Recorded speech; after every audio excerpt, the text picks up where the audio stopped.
بسم اللہ الرحمن الرحیم۔ ایک مرتبہ حضرت عمر فاروق رضی اللہ تعالیٰ عنہ نے ایک وفد بیت المقدس بھیجا۔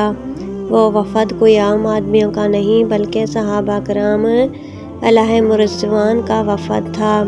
یہ وفد بیت المقدس پہنچا۔ یہ اس دور کی بات ہے جب بیت المقدس پر پادریوں کا قبضہ تھا۔ حضرت عمر بیت المقدس کو پادریوں کے چنگل سے آزاد کرانا چاہتے تھے۔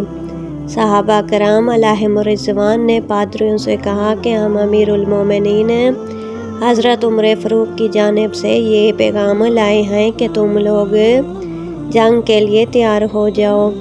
یہ سن کر پادریوں نے کہا، ہم لوگ صرف تمہارے امیر المومنین کو دیکھنا چاہتے ہیں، کیونکہ جو نشانیاں ہم نے فاتح بیت المقدس کی اپنی کتابوں میں پڑھی ہیں وہ نشانیاں ہم تمہارے امیر میں دیکھنا چاہتے ہیں۔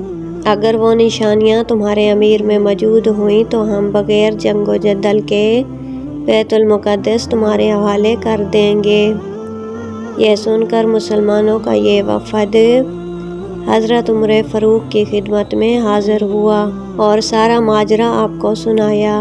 امیر المومنین حضرت عمر فاروق نے اپنا 70 پیوند سے لبریز جبہ پہنا، عمامہ شریف پہنا اور جانے کے لیے تیار ہو گئے۔ سارے صحابہ کرام علیہم الرضوان حضرت عمر سے عرض کرنے لگے، حضور، وہاں بڑے بڑے لوگ ہوں گے، بڑے بڑے پادری ہوں گے، آپ رضی اللہ تعالیٰ عنہ اچھا اور نیا لباس پہن لیں، ہمارے بیت المال میں کوئی کمی نہیں۔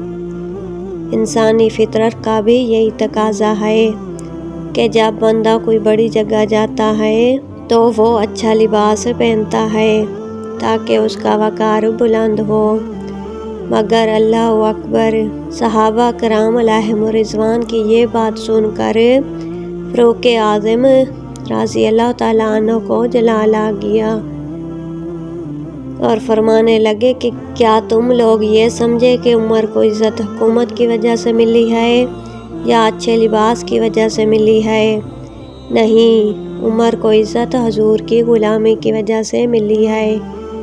آپ فوراً سواری تیار کر کے روانہ ہو گئے۔ جیسے ہی آپ رضی اللہ تعالیٰ عنہ بیت المقدس پہنچے تو حضرت عمر فاروق اعظم رضی اللہ تعالیٰ عنہ کا حلیہ مبارک دیکھ کر سرکار اعظم صلی اللہ علیہ وآلہ وسلم کے غلام کو دیکھ کر پادریوں کی چیخیں نکل گئیں اور حضرت عمر فاروق رضی اللہ تعالیٰ عنہ کے قدموں میں گر پڑے اور ساری بیت المقدس کی چابیاں حضرت عمر کے حوالے کر دیں اور کہنے لگے کہ ہمیں آپ سے جنگ نہیں کرنی، کیونکہ ہم نے جو حلیہ فاتح بیت المقدس کا کتاب میں پڑھا ہے یہ وہی حلیہ ہے۔